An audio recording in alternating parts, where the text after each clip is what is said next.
Hello, everybody, and welcome to today's PMF Connect session. My name is Marina. I'm the representative of Product Management Festival. I will quickly give you an introduction of who we are, and then we'll move forward to today's session.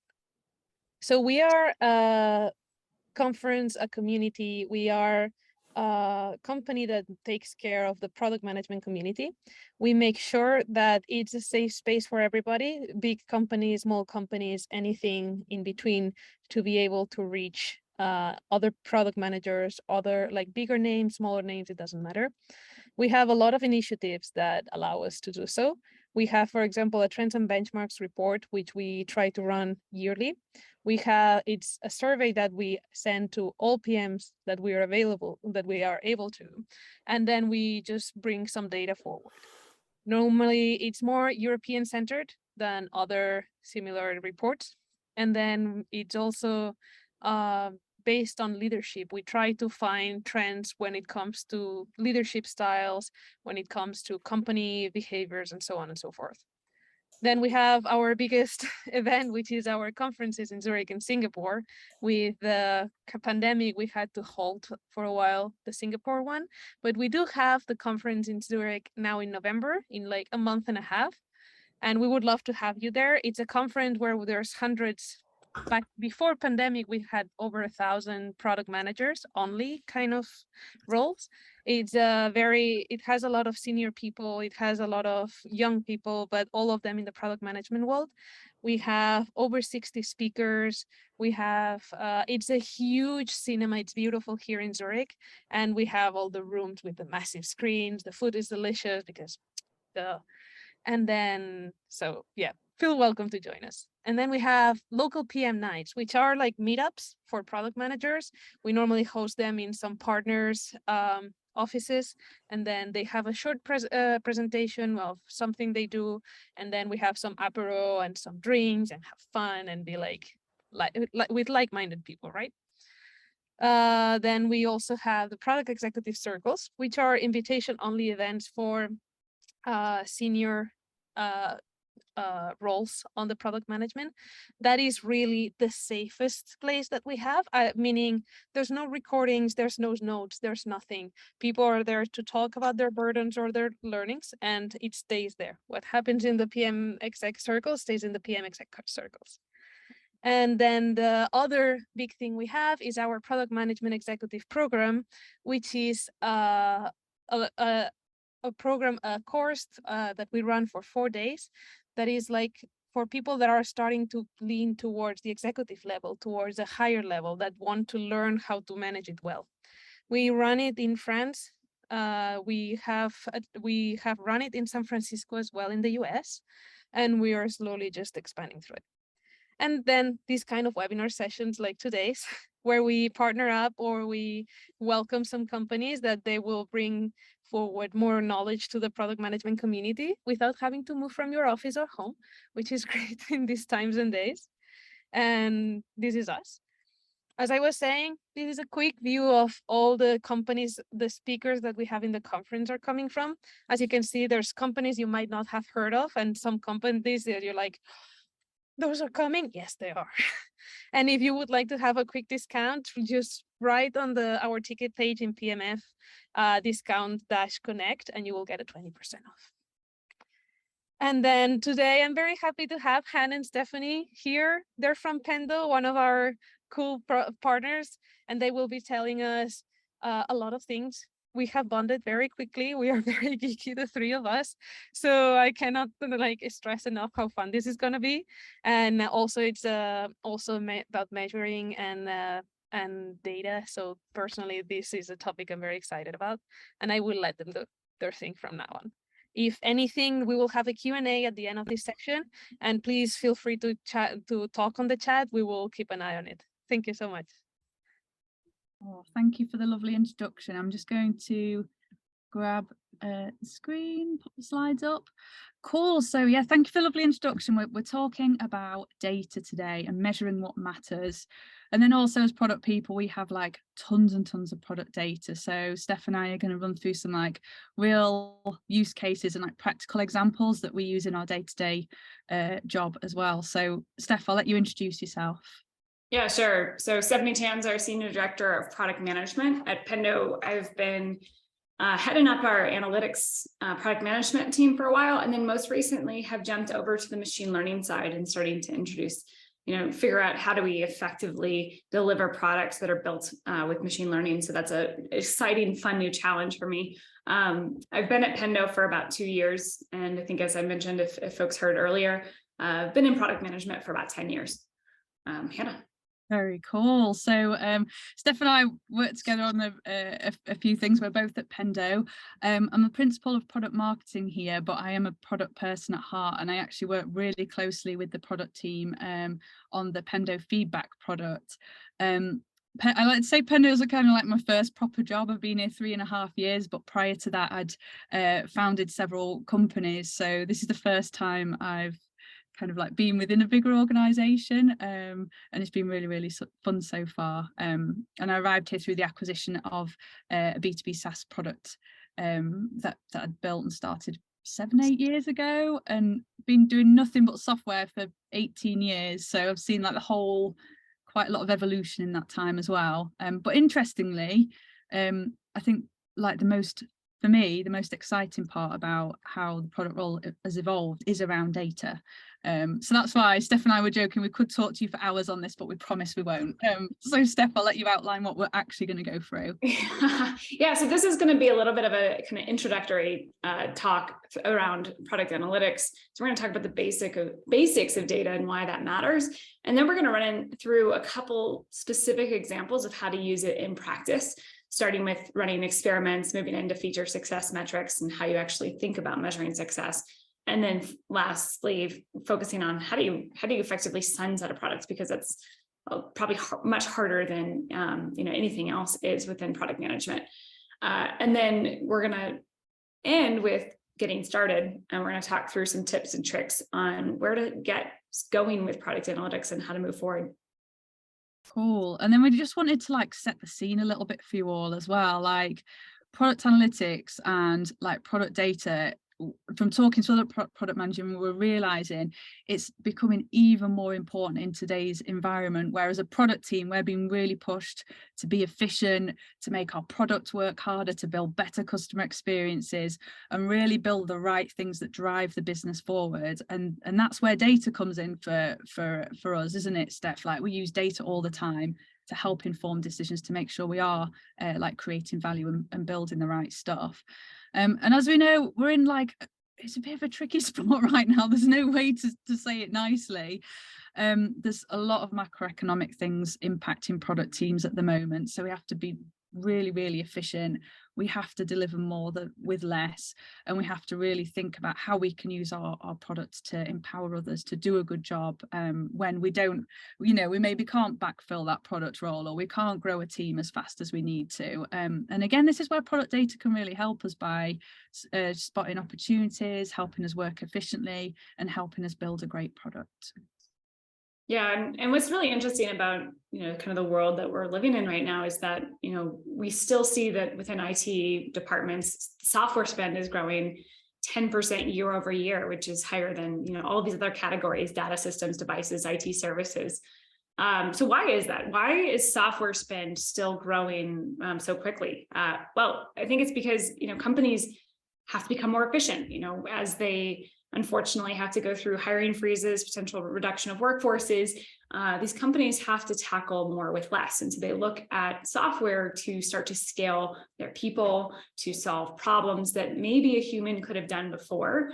And of course, while spend is going up for software, we're also seeing IT departments really focusing in on only bringing in products and businesses that are meaningful to them.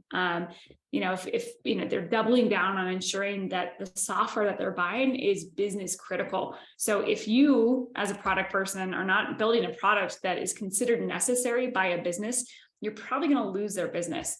And that's why I think companies are really starting to fight back a little bit. Next slide. By becoming product-led. And so when we talk about what product-led looks like, what it means, you're going to see a lot of activities in companies like maybe they're building a new free product and they're looking at understanding how do we get from free users to paid users, and looking at what those behaviors look like when around conversion rates. Or maybe they want to reduce their sales touch, and so they're looking at introducing the ability to upsell or the ability to purchase new features and functionality using a credit card right within the product without any sales touch. But even those companies that are kind of higher sales touch models, have kind of heavy sales processes, these companies need data and information to ensure that they're spending their efforts on activities that are going to turn into revenue, or potentially to predict kind of future revenue misses before it's too late. Because really, you got to have that combination of business metrics and product behavioral metrics to effectively run your business. And if we go to the next slide, you probably recognize a lot of the metrics on this slide. On the orange side, we have what we call business level metrics, business outputs. So things like revenue, win rate, customer acquisition costs. These are the ones that you're going to oftentimes see your kind of C-level board members, execs really talking about and focusing on, because these will measure the success and health of your business. But the problem is, if you only look at measuring the business side, you're missing a key part of the story. Because, let's say you are measuring, and then you miss a quarter, and you don't have the revenue that you expected.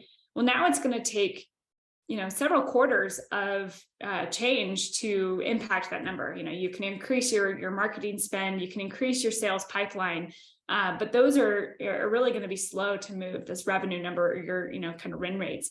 And we, in our current economic climate, we don't really have the capacity, the time to spend waiting for these numbers to pick up. So we really need to look at, I would say, leading indicators to understand, the health of your business overall. And that's really where the metrics on the right-hand side in the blue come in. These are your product metrics. These metrics can start to help you understand, let's say you find out that product usage is dropping for one of your key accounts.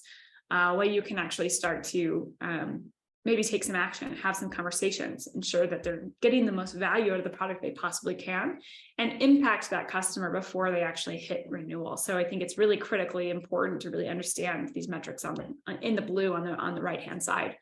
But of course, we need a combination of both. We need business metrics and product metrics together to really get a sense of what's that health of the business look like? What's the health of the product? Are we building a successful, thriving business and product?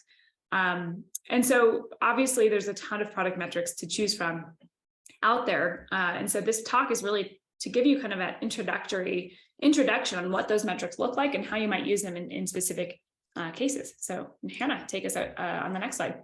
Yeah, I think big thing for me when I started down the route with like product analytics is you can start small, can't you, Steph? So like as we go through, we'll give you examples of like how you can like run a self-contained experiment, or think about how you move the most important business metric by capturing the right product data. It can look a bit overwhelming, can't it, Steph? So oh yeah, definitely. So some basics. Let's start with some basics. So Steph, like we're gonna like I work a lot on a feedback product, and Steph works a lot on like behavioral data. So we thought we'd take one each. Yeah, absolutely. So behavioral data is really, helping kind of the objective numbers, the quantitative data around how your users are behaving in your product. So what are they clicking on? How often do they stay on the page? How long are they on that page? Where do they get stuck? How often do they log in? So any information, about their activity within that product is considered kind of this behavioral data. Exactly. And then the other side of that is product feedback. They are the croissants. I don't know why I went with the food analogy. So you behavioral data is your donuts, and then you've got croissants, which is feedback. Both delicious, I would add. You've got to think of these in like the context of your business strategy, and you really, really need both to be able to make smart product decisions. So when it comes to feedback, this is really about what your customers are saying And the same with prospects as well. And I've purposely called prospects out because I think product managers can sometimes miss that piece of data. And I think it's really vital for making good product decisions with. Your current customers are amazing at telling you how they think you can improve what you're building today. But prospects give you a really nice fresh angle on your product. They might not have used it. They'll be looking at competitor products.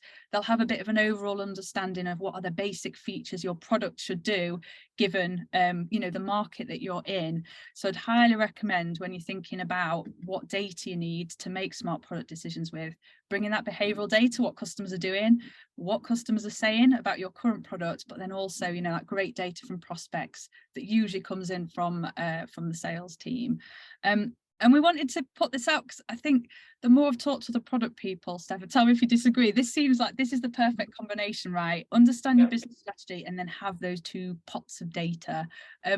Is that how you think? Do you have anything to add around that, Steph? Because you've obviously done it for a long time. Yeah, I do. I mean, I think, when I first joined product management, we were probably mostly on the product feedback side. And I would say that we didn't have as much access to quantitative information as we needed to. And I would say that the story was pretty incomplete. And I think one of the things that we start to see sometimes in the industry is that we have companies and product managers that get too focused on the quantitative, and they, everything is about the evidence and the quantitative data, and they forget the importance of the qualitative, which is, how do you actually understand the story that you're starting to see through data? And you need that combination of both behavioral data and product feedback to be able to kind of communicate, this is what our customers are doing, and this is why they were doing it. And so, yeah, this combination is just critically important. I often see them as like little signposts as well, Steph. Like, we were rebuilding a roadmaps product that we have at Pendo, and looking at our behavioral data, we saw lots and lots of activity on like the way that you position things on your roadmap. And we thought, at high level, that's great, loads of people are using this. And then when we dug into the product feedback, people were like, there was a big spike in activity because it was a horrible UI. People had to click so much to move things. It was actually a horrible experience. So like the high spike in data combined with that product feedback gave us that, you said, Steph, that full story. And then as product managers, we were able to go and like make good product decisions because we had both sides. I am sorry about the disgusting screenshot. That's the best I could do, because when we were talking this through, we decided that you need a cronut. We thought this was a great thing to have in your head. Next time you're going to make a product decision, think of me and Steph, think of cronuts, and it's like, okay, I need two things here, the qual and the quant, and that creates something beautiful, at least in our opinion. Yeah, and yeah, if I next time I see you all in person, I'll definitely buy you all cronuts. Amazing. You're set. Cool. Yeah, so when we talk about product analytics, then, we talked about the objective quantitative data, and that's what product managers can use to understand what the user's doing within their apps, their websites, their devices. And that data is then going to inform these decisions around how do you improve the product experience, reduce friction that might exist within that experience, and ideally drive the business outcomes that you're looking to achieve. And Hannah, you want to talk usage data again? Yeah, it's my favorite subject, Steph.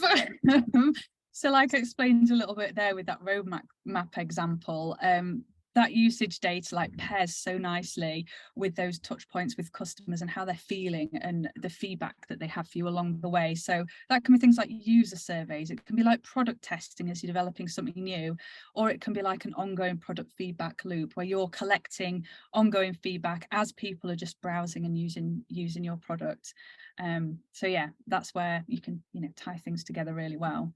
So we're going to go through 3 examples now of like some basics around like the type of product analytics, and Steph, you were going to go through. Yeah, absolutely. So trending information is critically important. How are users engaging with your product over time?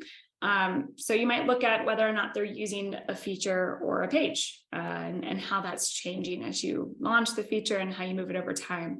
You might look at visitor growth and whether or not it's growing over time, getting new users coming in, or if you're actually seeing maybe a stagnant or decrease in visitors and users over time. You might be able to compare usage between feature A and feature B, and start to understand and get a sense of is my new feature that I'm launching actually successfully launched because the usage is very similar? Or you might start to look at, for a specific account, what's the number of actions they've taken? Is that starting to grow? So that you can get a sense of, is your product usage healthy? Or is there something that you need to do to kind of improve it over time? So trending information, trending data is a key part of the story around, ensuring that your product analytics is telling you what you need to know to make good key decisions there.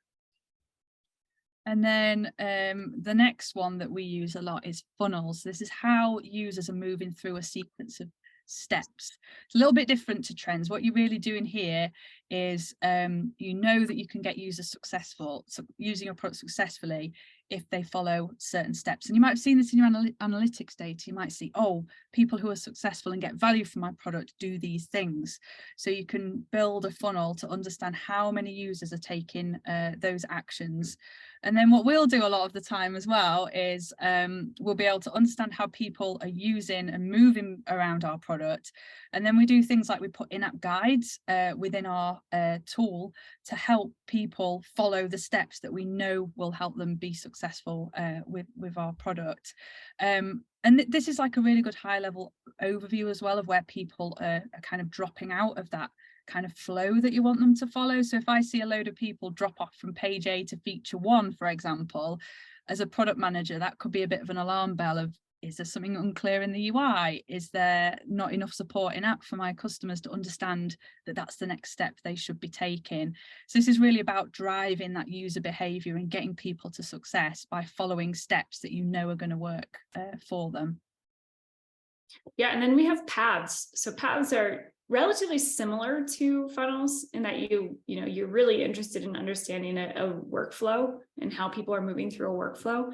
But unlike a funnel where you kind of decide which steps you care about, a path can take you and help you understand all of the potential possible paths throughout your product. So you can start with a starting point or an ending point, and then the path is going to start to show you, what's that happy path look like? What are customers most often doing once they start in a specific location?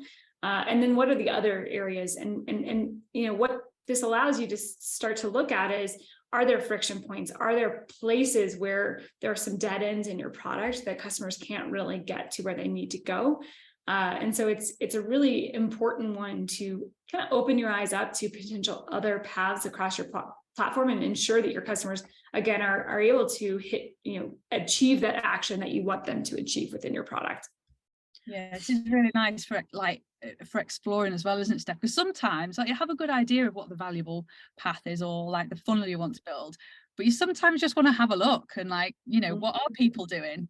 Because it can be a surprise sometimes, and that's like the nice thing about having this data. You'd miss those surprises without having any information to go on. You're just guessing, which is exactly. Retention and stickiness, we have these both on the same slide. They're slightly different, so I'm going to talk through each one.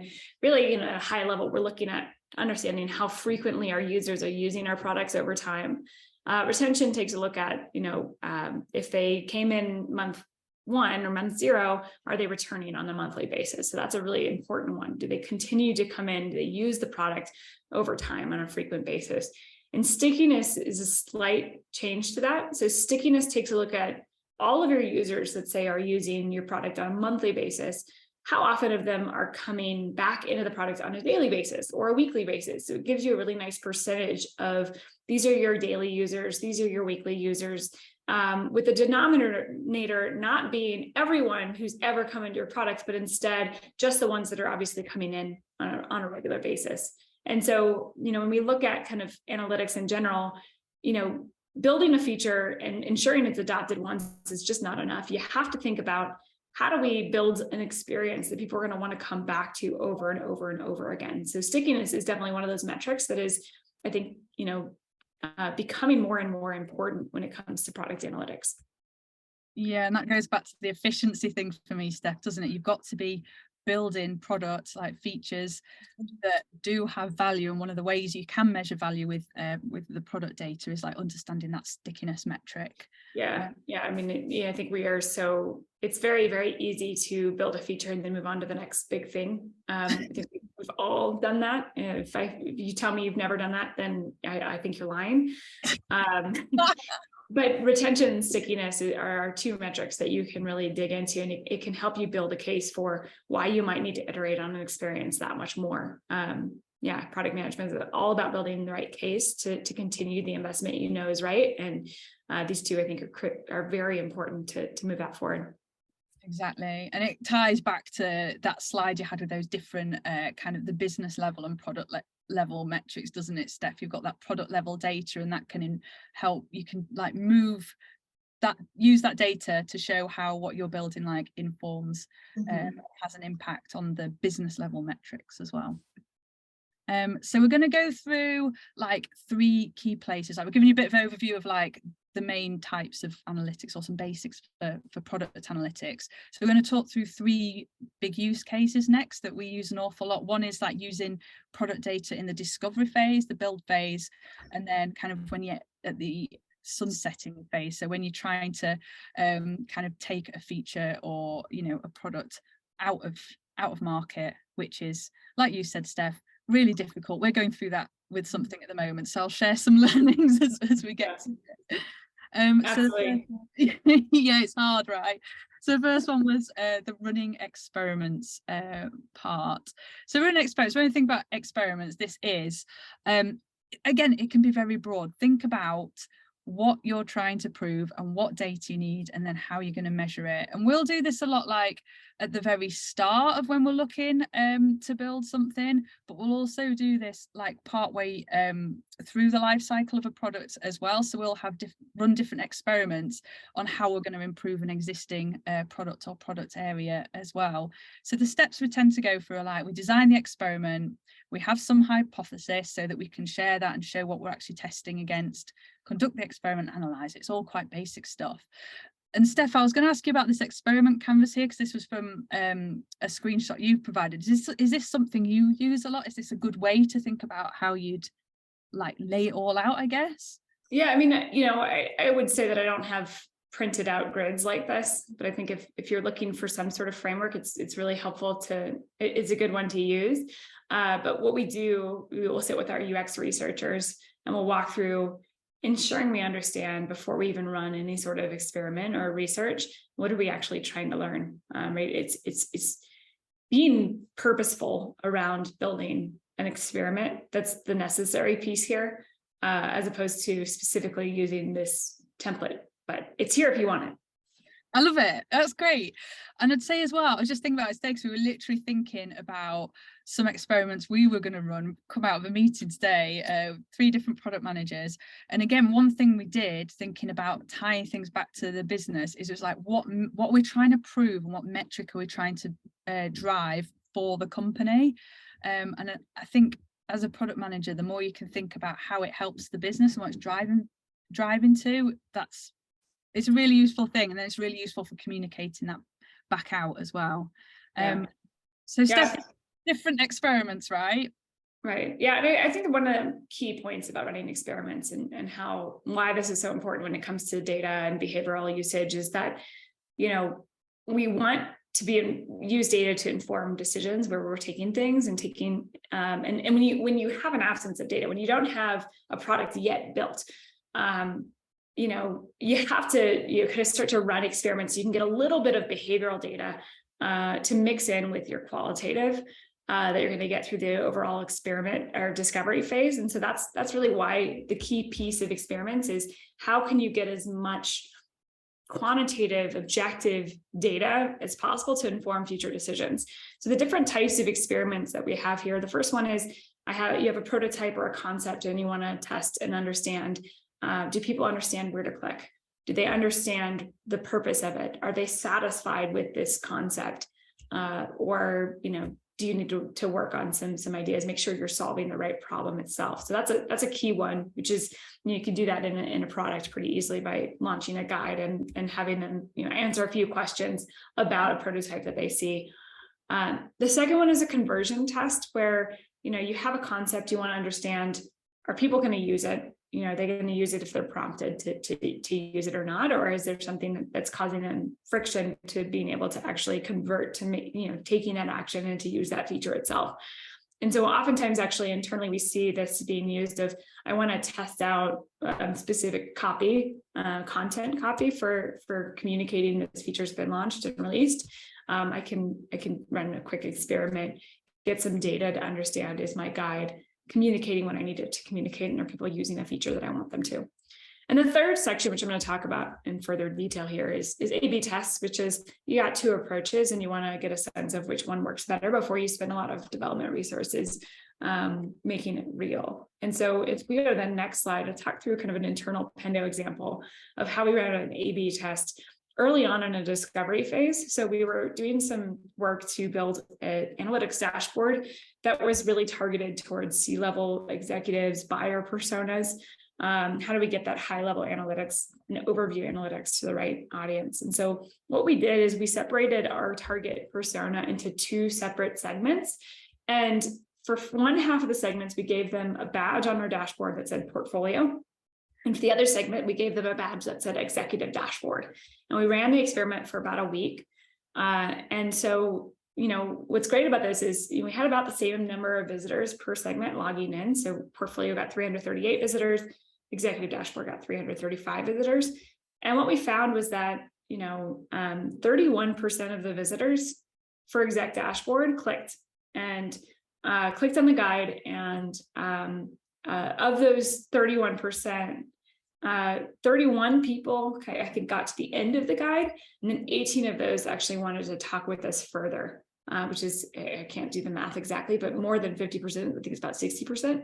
When we went to portfolio, same number of visitors logged in, only 59 visitors actually clicked on the guide, and which is a 17.4% rate. And then of the 19 people that got through the end of the guide, 8 people wanted to talk with us. And so on every level, executive dashboard performed better. Once you clicked on the badge, it was the same content after that, no change, but the word executive was very, very meaningful to these users, and tended to get them to want to learn more.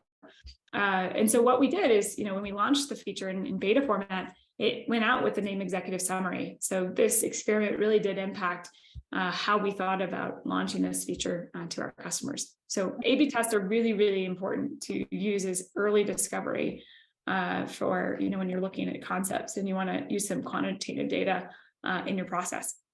That's so cool. And that gets away from the reason data is so powerful. It gets away from 16 people in a room being like, well, I like portfolio best because I like words that begin with P. Do you know what I mean? Like removes that. Like you can rock up with this data.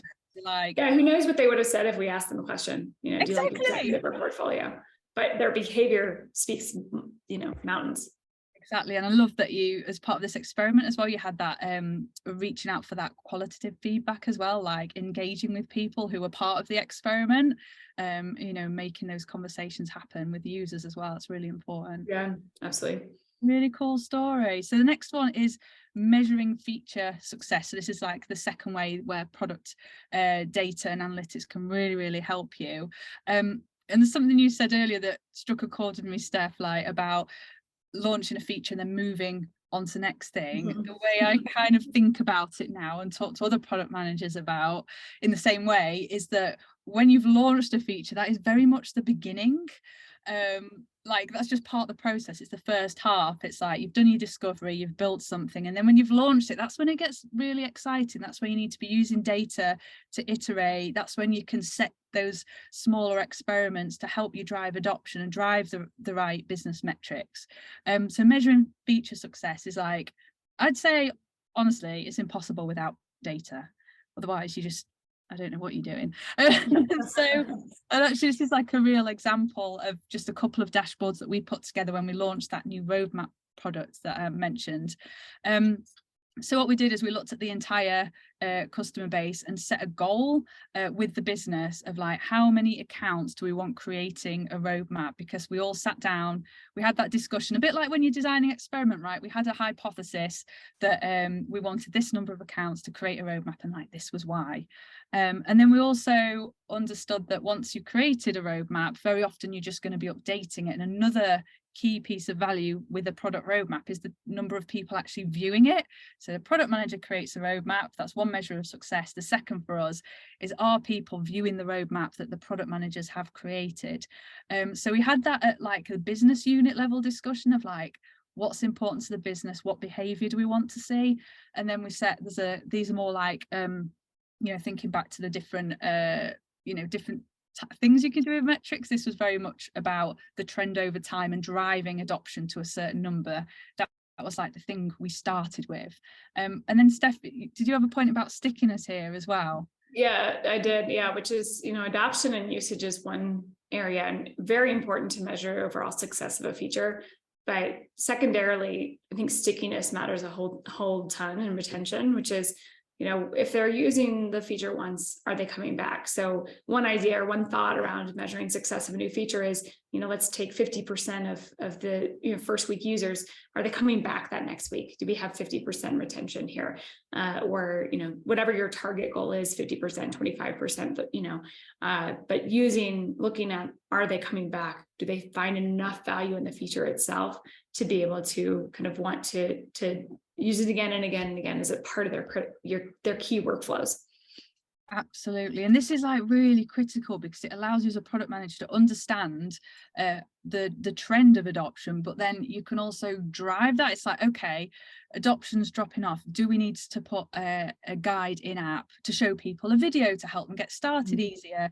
Do we need to run a marketing campaign? It lets you again have that discussion, not just as a product team, but within the wider business of, okay, how do we drive to this goal? What can we do to get people there? And again, we couldn't do that without data. We would absolutely be guessing. Mm-hmm. Yeah, and another area to focus on when you're looking at measuring feature success is, are they completing the key tasks, those workflows? And so you can build a funnel. And here's my cute little image of a funnel here. Very nice. Here are the steps within that funnel. Are they getting to that final place? And so in this case, there's a huge drop off at multiple levels, kind of after the first step, after the second step. Only 3% are actually completing that task. And so that would, if I looked at this, I would say, okay, there's clearly some friction here. Maybe some guides will work, or maybe I need to actually improve the product in certain areas to ensure that they get to that final task completion. So understanding what your funnel is and then measuring that early is really important. Cool. So we've got some like top tips for all this. Make sure you're defining success up front, so you know what metrics you're driving to and why you're doing it. That really helps keep the team aligned as well. It's something we talk to our engineering team about as well, so they can understand what we're doing to drive success of the things that they're building. Begin measuring immediately after release, and sometimes actually before that, Steph, right? Because we'll often go through like a closed beta phase as well. Yeah. And then an open beta. Everyone has different stages, but think about how you're going to measure that success early. And sometimes those metrics change between the different stages as well. So for example, we actually released a bit of product today that's gone out to 4 design partners in a closed beta, and the measure of success for that release is going to be very different to the measure of success for that release when we go to the open beta, which involves more people. Just make sure you're capturing product feedback as you go as well at the right steps, like we've been explaining. You really need those two sides to get the full picture of why customers are doing what they're doing and learning more about how you can continue to iterate and improve. I've put iterate here, but really to me, iterate is like, it's going back to that mindset of, it's not just about getting the feature to the day it gets released. It's everything that happens after it that's actually really, really important for product teams to think about. How do you keep improving that big new feature you've released? How do you keep customers engaged and sticky? And how do you retain people across your product? Anything to add on that one, Steph? No, I mean, I think, I think you covered it all, honestly. I'm just checking because you're so knowledgeable about this stuff. I don't want to miss it. I don't want anyone to miss it. Yeah. So the third example that we're going to talk through then is sunsetting. And I added this other section here, which is rebuilding a product or a feature set. So it's really around, kind of ensuring that parity exists, which I think as a product manager, like parity is probably the death to innovation in a way. It's like you're wanting to move things forward, but you're stuck with this image of how do I ensure that my customers are able to move forward. And I think that's a critical piece for ensuring that you're effectively sunsetting or moving to a new technology. So moving to new technology and sunsetting is all about actually decreasing adoption as opposed to the previous version, which is increasing adoption. So there's a lot of different techniques you can use to decrease adoption. The first one is probably the easiest. You just remove the ability for those new users to see features. So a new user comes in, they've never seen that feature, they don't know it exists, it does not exist for them. You just shut it down, shut it off. So that's going to reduce your usage right there. The next kind of area is really directing your existing users to that new page or feature when they click on the one that you're trying to sunset. So you can have either a guide that says, hey, try out this new functionality and then give us feedback. And this is going away at some point, so start using this new one. Or in some cases, you could do like an automatic redirect and just kind of bypass that existing experience for them and then give them that easy option to navigate back. So that's that third bullet point here, which is if you're going to change their workflow, you have to give them an easy way to get back to their old experience, or they're going to get really, really angry at you. And as a part of that, you got to give them, the ability to tell you why. So I think you've seen a lot in this presentation. It's all about seeing the data and then understanding why they're doing that. And so they can tell you, hey, you're missing an important feature. I cannot use the new solution until you add that feature. And then the last bullet point here is really allowing ample time for existing users to transition. People hate change for the most part. A lot of people say they like change, but if there's too much change, they have a real hard time with it. And so customers are going to need, both to understand that they have some time to process and get over and start to focus on the new functionality, as well as they want to know that you're listening to them, that you're really hearing them, and that you're making improvements based on what they need in this new solution. So I think I don't know, there's no real rule of thumb for this, but, I would say that, you probably should double the time you expect, maybe more, for the transition to happen, because, customers are going to be really resistant to it, and you got to make sure you're listening to them. And then I think, Hannah, you're going to talk through an actual example of what we've been sunsetting recently, right? I was just thinking, Steph, as you were going through each of these points, I've done those in various versions, and you definitely have to think a little bit about what that feature is or what that product is to figure out the best approach. So even over the last 6 months, we've sunsetted 2 key areas of one of our products. And one time we did what you said, Stefan, had like a little switcher in so people could go back to the old experience as we built parity in the new one. And we were like looking at the usage data and like capturing feedback ongoing to help us prioritize what to build to move more customers over. And then we were like tracking usage trend of new version up, other one down before we decided to sunset. So that was one approach. And then the other one was a bit of a mixture. So this was the new roadmap product we launched, and we did a few different things here. We did what you suggested in bullet point 1, which was that we hit a point where the new version was superior to the kind of old version, V1 if you like. So any new customers immediately saw the new version and didn't know the old one even existed, which worked really well, and we did see that drop in usage straight away. The second thing we did for existing users is we put them in control of the change a little bit. We wanted to move people over as quickly as possible, but we recognise that not everyone is ready to go straight away. So we built some guides in app. So when people logged into the roadmap area of the products, we were like, hey, we've got a new roadmap feature. Do you want to be an early adopter? Click this button and you'll get added to the list. But we did give users the option to kind of choose at what point made sense to them.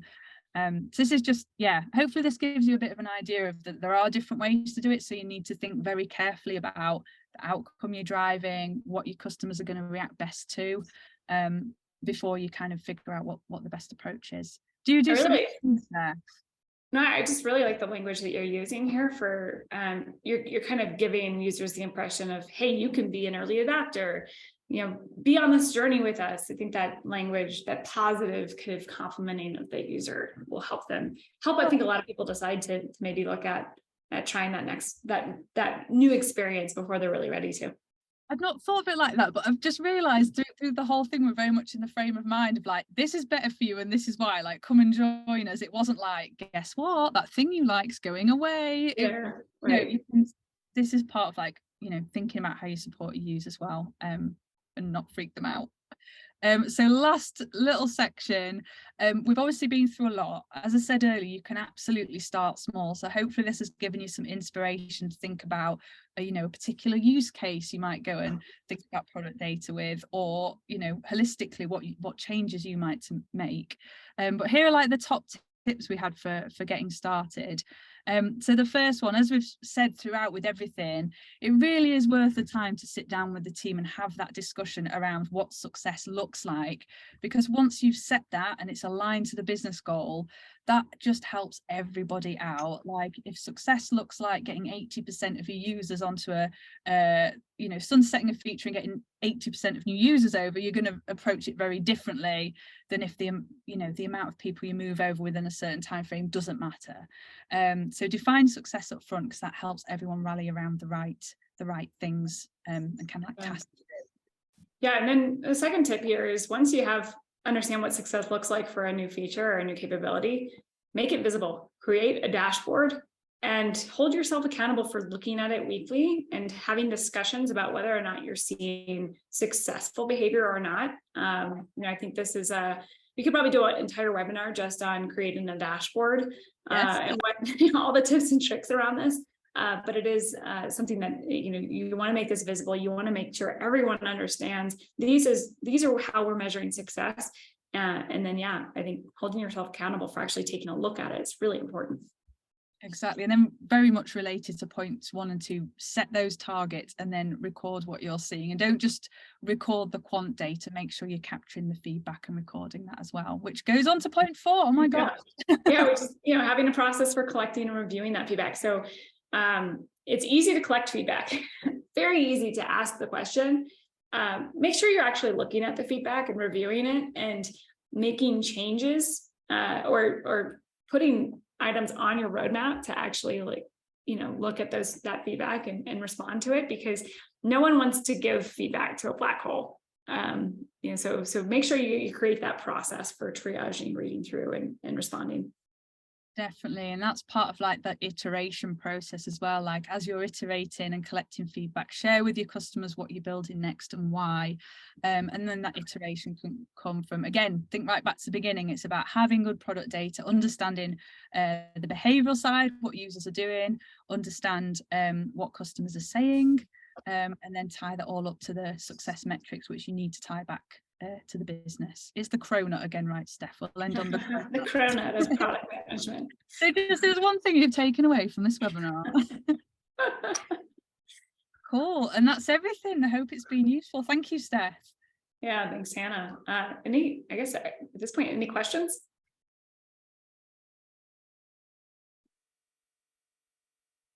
I do have a question. And as I mentioned,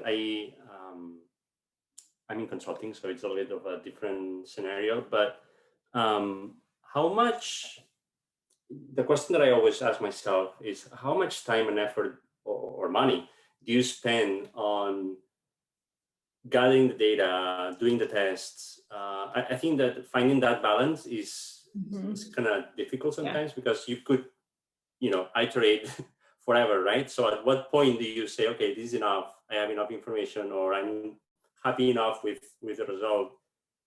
I love this question. Yeah, Mark, I love this question, because there's the ideal, perfect world product management answer, and then there's the reality, right? Which is so in an ideal world, I think actually back in the day, I had this dream of 3+ months of product discovery, pure product discovery, right? Where you just get to run experiments, you get to collect the feedback and the data. And then you can take all of that and analyze it and then decide how you're going to move forward.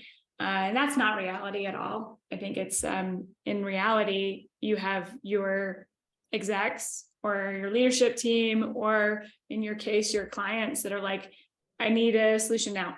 What are you doing about this, and how are you moving forward? And so my thoughts, my advice on this one is that, like, you kind of always have to know the direction that you're going to take with the feature and capability. And at first, you're going to probably use a lot of your existing knowledge. But then you need to iterate over time. So as you start to kind of build out and get more feedback, have more customer conversations, run experiments as you go, your plan can start to evolve from there. And you can start to say, okay, I have new information, so I'm tweaking it in this way. I would say when you run discovery experiments, especially, the cheapest, quickest, easiest way to get data is probably your friend, as opposed to looking at, using engineering or development resources to actually get that information. So if you can find out something using a paper and pen, do that.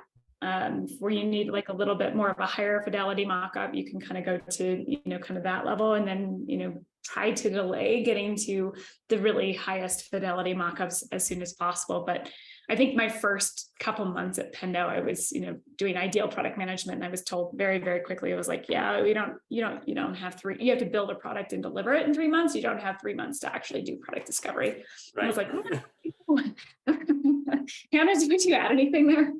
I felt that's perfect, and that sums product management up for me. There's the theory, and then there's real life, right? Yeah. But again, that's why having this good data is so useful, because it's there all the time and it's changing all the time, and you can always reference it and go back to it. So yeah, we don't live in a product management textbook, that's for sure. I wish we did sometimes. Just now and again. Mark, did that answer your question? You have any thoughts? Yeah, thank you. Yeah. It's kind of what I was doing and hoping that you would answer, but I just wanted to kind of like validate and see if my thoughts were aligned with yours and in your experience. Yeah, I think you asked me that question 5 years ago, and I would have given you a completely different answer. It's like, you have to spend all this time on discovery. Like, say no to your leadership team. Just do the research, and that's just not the way the world works. I actually had a quick question too. So how do you measure the external factor? So let me put a very vain example. Like, for example, if you launch something and it's like in July or something, which is when everyone is away and all the users are having a very chaotic schedule because of vacation and everything, it will affect the results so much that your executives might be like, just kill this before it goes any worse. And I'm always wondering, how do I prove this? Because I'm always like, it's obvious, like we all know this, but how do I prove this? How do I put this in the data? Like, actually we're doing well for what it is. I think I've got so, like, Stefan, and hey, your point of view as well, but I've experienced that personally, and that's where trends really helps me. Like, with our feedback product when we first launched it, things looked really quiet, and suddenly there was a massive spike, and then 3 months later there was another massive spike in activity, and we realized that product teams generally use feedback on a quarterly basis as they're going into planning. So it wasn't that some of the features we were building weren't valuable, it's just that they were valuable at a certain time, and we needed, if we hadn't been tracking the data, we would never have spotted that trend. Steph, what do you think? Yeah, I mean, it's similar in that, if you can, so let's say you're creating a new feature or capability within your product, if you have a baseline of, what usage looks like for the whole product, logins, activity, things like that, you can start to mirror, what the individual feature adoption looks like. So maybe percentages would actually help you a lot of, here's the baseline percentage of users that logged in and then who use your features. You can kind of see that ideally smooth line or an actual decrease or increase in feature usage over time. And then that's where your feedback can come in, right, as well. So you're like, oh, this is interesting. Let's go do some outreach. Let's do some discovery. Right. That confirmed our theory that it was because people have a quarterly planning cycle. So that's where the two come together. Yeah, absolutely. Cool. I think we're at time. Yeah, we're perfectly on time. Swiss. Well, thank you so much for having us. I really enjoyed that. Thank you. Yeah, thank you so much. And, everyone for yeah, if joining us. you have any other questions, feel free to reach out to either of us on LinkedIn. Thank you. Thank you. Bye. Have a very Thanks for good sharing day. your insights. Bye-bye. Bye. Bye.